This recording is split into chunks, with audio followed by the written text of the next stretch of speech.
Thanks for joining us today here on Wake Up, and I'm Yaqing Lee. I'm Alexis Bowman. And I'm Rick Verway, president of the K.I. SAWYER Heritage Air Museum.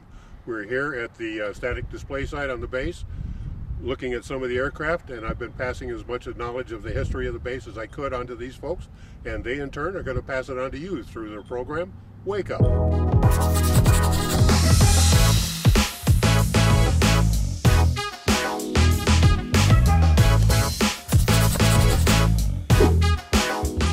We are here at the K.I. SAWYER Heritage Air Museum with Sergeant Richard Verway. And can you tell me a little bit more about what the museum actually has to offer for the community?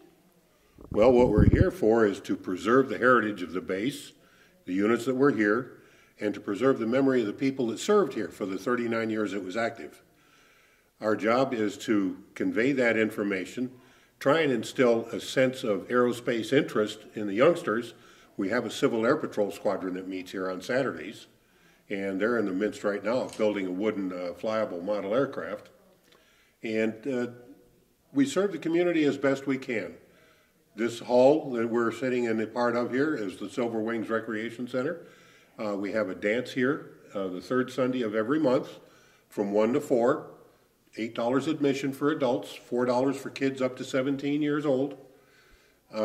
It's pretty much bring yourself and just enjoy the fun, because it's a small country band that's local, and they provide the music.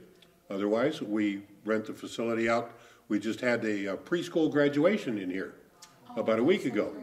Yeah, the place was full. We have spaces that we rent to various entities within the community on a regular basis. We have a full-blown library in here that's got books and scrapbooks from when the base was an active unit. We have displays down the hall that you can see and get an idea of what it was like to be in the military. I can tell you most of what you need to know, but it helps if you ask the question that triggers the memory. Absolutely. And you stated that the Air Force Base was up and running for 39 years. Is that 39 correct? years, yep. What years were those active? 1956 to 1995. Wow, that's incredible. During those years, did they partake in any wars or have like... Some of the air crews were involved in the Vietnam War.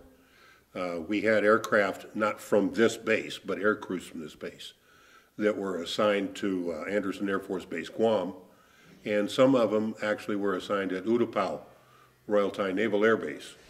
And those two bases provided B-52Ds, one of which we have on display, for the air raids that were held against the Viet Cong and North Vietnam. We have a painting that was done by a retired Air Force guy that's called Going Downtown. It's a profile picture of a B-52 flying through a monsoon rain cloud system with a full load of bombs on its pylons. That is absolutely insane. And myself, I was assigned at Ubon Ratchathani with the 8th Tactical Fighter Wing.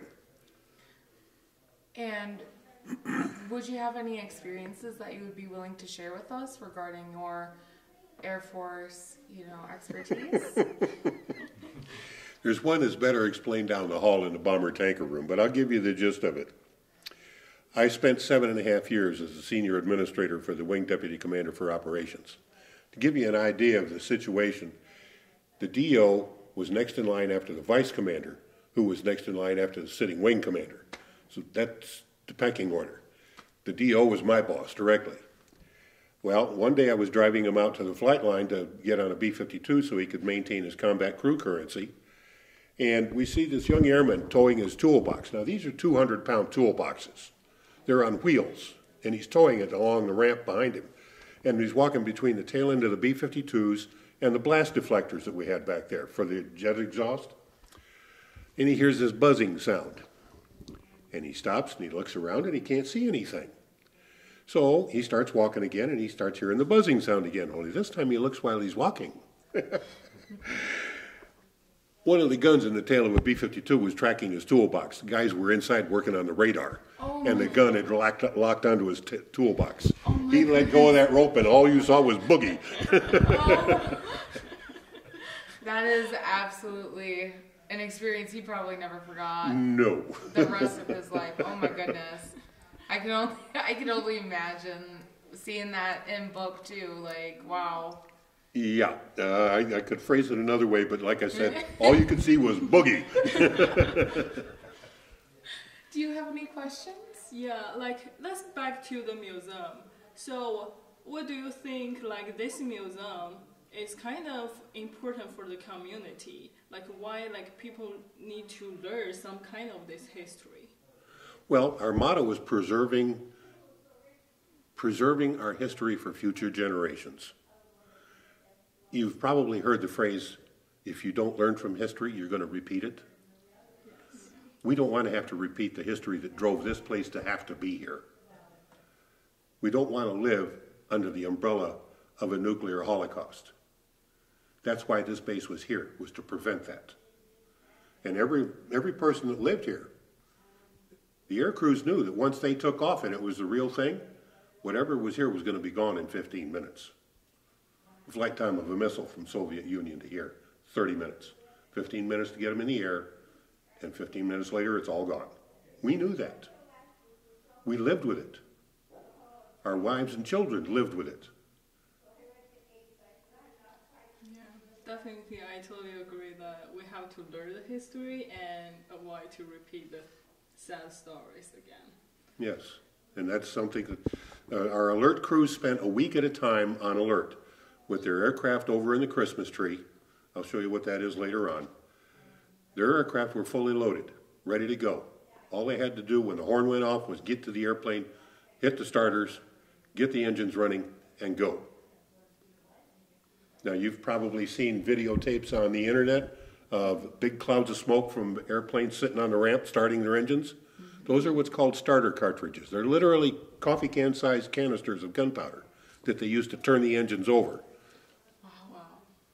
I had no idea that was the cause for the smoke. That's a start cart. Now, the earlier B-52s, the H model had the TF-33 engine and it did not require water injection for added thrust. The earlier models had J-57s that required water injection to increase the thrust. The same J-57 was continued to be used in the KC-135A until they put the new engines on it, the CFM56, which are the great big engines that are loaded to the ground. So when the KC-135s took off, a lot of smoke because they were adding water to the exhaust to try and increase the thrust. B-52s up through the G model, same thing, adding water to increase the thrust to get the airplane. You got to understand, a B-52, when it's fully loaded with fuel and weapons, weighs just under 500,000 pounds.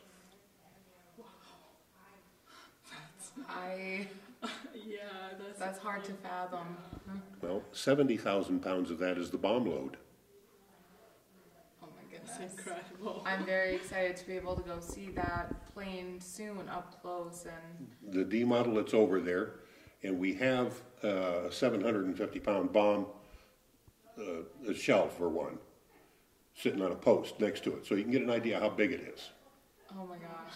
That's going to be incredible to see and learn more about. Well, we'll be happy to show it. Anybody that wants to come out and visit the museum, we're here Wednesday through Sunday from 1 p.m. to 5 p.m. And if you want to call the museum and arrange a special showing, we can do that. That's absolutely great. I think it's awesome that you can come to such a local place and learn exactly the history that brought the entire area to what it is now. I mean, being on base, you can see that there's still tons of families and a community here, but there may not be as much knowledge to the history that lies here. That history, that knowledge remains with the old guys like myself. Like I said, I retired after 27 years of active duty, and I spent the last 13 years of active duty here. The community attitude, a lot of it, the locals that lived here during the time the base was active, Some of them had a very high opinion, some of them had a very low opinion. The thing to remember is that every member of the military, past, present, and future, is part of the cross-section of American society. Good ones, bad ones, in-between ones, smart ones, dumb ones, lawbreakers. They're all there. We try to weed out what we can during the enlistment process so that we only have the good ones available. But sometimes one gets through. And the local community tends to focus on the negative side rather than the positive side. As far as what the facilities that the Air Force left behind, they were in good shape. They were ready to go. We had a transition caretaker team in place. Unfortunately, there wasn't a whole lot of interest. There was also, again, this is my personal opinion, there was some disdain for the facility out here because it was far away from Marquette, and it was literally a city waiting to be occupied. At its peak, we had 10,000 people here, 4,000 active duty military and their dependents, and 750 civilian employees. I see base now, and it's definitely a shell of those numbers that you just proposed. It's very shocking. I see a lot of families still prevalent living here, and I still see a lot of active community engagement, but to see it at the height of its actual active duty for the air base, I bet that was definitely something to see. Oh, it was interesting. Some of the people I worked for were very interesting people. I worked for a chief master sergeant when I first got here over in wing quality control. And he was showing my wife and I around the base and getting us, telling where the housing area was and all of that. And we're going down Voodoo Hill and then up the other side, and down at the bottom of Voodoo, of course, is the wastewater treatment plant. Right. And the chief looked at my wife and he said, and, oh, by the way, that's the officer's pool. Glad to know there was still humor, you know, during all the serious times that took place here. Oh, yeah. We had a great time. And then at the time, I was a smoker, okay. And when I moved over to the DO's shop, Colonel Mooney, who was the first DO I worked for, let me give you a hint on the pattern here. The first 4 DOs, Mooney, Meck, Molinado, McEwen. Are you sensing a trend here? Yes. That was followed by Beck, Jorgensen, Harford, and Scioli. Oh my goodness. Those are the guys that I worked for. Anyway, Colonel Mooney had cruised past my desk and grabbed my pack of cigarettes, whip out a couple of cigarettes, and go on his way. Well, that didn't really bother me because about once a week he'd buy me a carton to replace what he was smoking. So half of my smoking was him. And then there was the day that he had his sinuses scraped because of sinus infections, continuous. And he came in looking like a raccoon. His eyes just black and blue. And he quit smoking. So my cigarette use went down. Oh, oh my gosh, I've had sinus infections before, so I can imagine why he stopped. Oh yeah, they hurt. And on top of that, he was a flyer. He was a B-52 pilot. So he had to put on the oxygen mask and get up to altitude sometimes. Ooh. I can't, no. Not your go-to. Yeah. And then there was a young fellow that, in the Civil Air Patrol Squadron, he was having some difficulties in his active duty career. He was a gunner in a B-52. And he lives out in California now. I won't give you his whole name, but we called him Tiny. You know why? He was 6'10". Oh my goodness. Wow. The dedication of some of these people. He knew that if he ever had to eject from the airplane at altitude, he was going to lose both legs at the knee. So when he climbed into the seat, he had a tourniquet strap on each thigh. That he knew if he was going to have to eject, he'd pull the tourniquet strap before he pulled the seat. Wow. That's how dedicated these people are. That is insanely dedicated, and hearing the nickname Tiny totally threw me for a loop. I was expecting he was not tiny. Very short. Yeah, that is quite the story. That's incredible. And would you say, looking at the aviation that K.I. Sawyer and Gwynn has now, comparing it to the aviation and the Air Force of its prime, did you expect to see such a change when it shut down? I was hoping to see a major carrier come in here like FedEx or UPS or even DHL and set up shop. But it didn't happen. Nobody, I don't know of anybody that seriously lobbied for it. That makes sense. It is a smaller area, so there may be hesitation, but at least we do still have representation with the flight that the museum We have commercial provides. airlines. Yeah, we've commercial, and they're going to start bringing the big jets in now. Oh, good. Not just the little commuter jets. Is that because of the new change that's happening with Yep. the airport? Yep. Okay. That is. I do really feel like reading the history or just or like come to the museum, really see the thing and touch the thing, it will like bring you something like totally different. And you will sometimes like feel shocked, like even like today I drive past by and I saw those like flights. I was like, hi, it's like not what I saw. It's like not just on the book. It's something that you can see, you can like maybe touch or like it's something that comes to you. Yeah, it definitely helps bring you closer to the history time period in which everything is shown. I'd love to be able to go see that room though and learn more about what the museum has to offer in the aviation history. Well, we can proceed down the hall. We'll go down the hall and I'll explain the displays in the hallway. Then we'll go into the trophy room and I'll explain what's in there. We'll go across the hall to the fighter room and I'll explain what's in there. Have you ever seen a 0-0 ejection seat? No. That's what the F-106 had in it. You could be going 0 airspeed at 0 altitude, pull the lever, and it would blow you far enough into the sky that your parachute would open and you would come back down safely. That's why they call it a 0-0 seat. It didn't have a cartridge on the back, it had a rocket. Awesome. Coming up, Sarge here will be taking us to the trophy room where we can find out more that this museum has to offer and its history. ABC 10 will be right back in just a moment.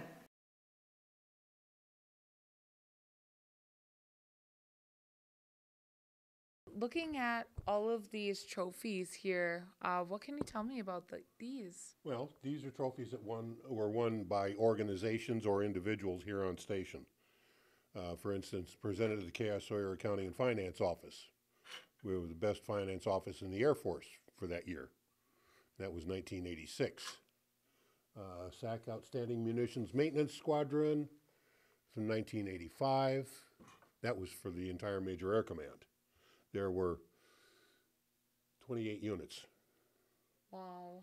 28 wings in SAC at the time. That's incredible. I see there's a lot of these, like for the softball tournament, AFSA softball tournament from 1979, where they're Air Force Sergeants Association.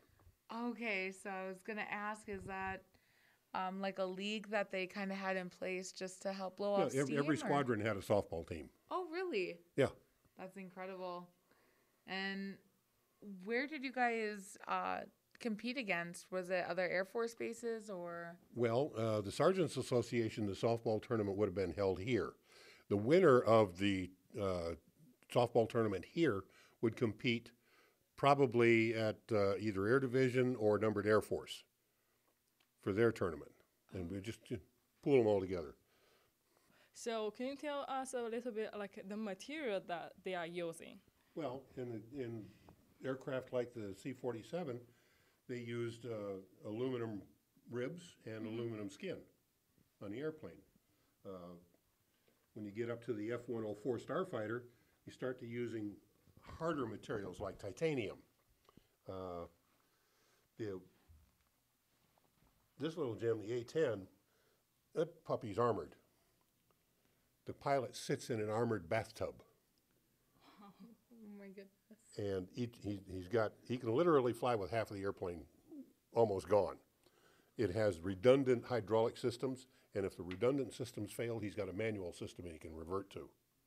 Wow. They've come back with one engine gone, a hole in the wing the size of a barrel. pilot looks over his shoulder and he can see the landing gear tucked up inside the wing because enough of the wing is blown away. You can literally see the tire from where he's sitting up front. Wow. And the SR-71 was made out of titanium.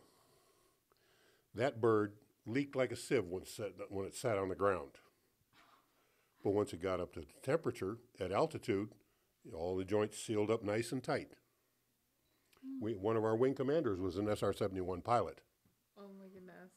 Was it normal for the aircraft to leak like that? The SR-71, yeah. Pretty much the same thing with the B-1 bomber, because it was built as a high-speed, high-altitude aircraft. Okay. So when you start going fast, everything gets hot because of the friction in the air. Like the SR-71, if what I understand is correct, when they wanted to refuel, they had to slow down and come down from altitude and kind of just orbit for 30 minutes before they could hook up to the tanker, because otherwise the airplane was too hot. The leading edges of the wings would actually turn white. Oh my goodness. That's incredible. At least wise, that's what I've been told. And then there's the A7. That was a nice little bird. It was based on the Navy's F-8U Crusader, and it was used as an interceptor and an interdiction bomber, I guess you'd call it. Michigan Army National Guard flew those. And then there's this display. We need to approach this with a bit of reverence. That B-52 crashed, killed every soul on board, a mile off the end of the runway in a snowstorm. Oh my goodness. He had the wrong altimeter setting and he flew it right into the trees. Oh. What year was that? 1977. That's an old aerial photograph of the airplane. These are component parts that were picked up out of the ground after the crash. Here it is in the newspapers, a horizontal view of the tail section. And were they ever able to figure out it was just the wrong setting? He had the wrong setting on the altimeter. And that was when he was leaving or coming back? Coming back. Oh my goodness. The altimeter tells you, it measures the barometric pressure. If your altimeter isn't set right, your altimeter isn't going to read right, which means if you think you're at 100 feet, you could actually be at 50 feet. Or you could be at, instead of 100 feet, you could be at 200 feet. Depends on how you got it set. Okay. So if you don't have the right altimeter setting, you do things like that. You fly it right into the trees. Have there been other crashes like this on base in the past? Not like that one, but we did have a B-52 blow up in the middle of the night on the runway in 1989, I think it was. And what happened with that? Near as I can tell, as near as I've been able to piece it together, a 29-cent surge suppressor was not installed at Tinker Air Force Base when that bird went through rehab. The mid-body fuel tank, which is the fuel tank that's in the center section of the main fuselage, right where the wing roots come together, there's a big fuel tank there. And there's a pump in that tank. And when you want fuel, that pump kicks in. Well, there was a surge suppressor that wasn't installed, AKA spark arrestor. He started to climb. That area of the tank became void of fuel, and all it was there was the vapors, and when the pump kicked in, it detonated the tank, just like a bomb. Was The anybody... good news is the whole crew survived. That was my next question. Any fatalities? That's good news. The reason the crew survived is when the airplane exploded, it literally blew the crew compartment off the rest of the airplane. It landed on its side and slid down the runway. Oh my goodness. It stopped moving probably 100 yards from the wing section. Did they call that a lucky happening when they survived like that? Everybody had to be medically retired. They were so badly banged up. Oh. But they all PTSD survived. there. Nobody died. Yeah, that's definitely better to survive the situation and have injuries than... And over here we have a couple things that you might be interested in. Now, earlier I mentioned a 0-0 ejection seat. That's it in the corner. Oh my goodness.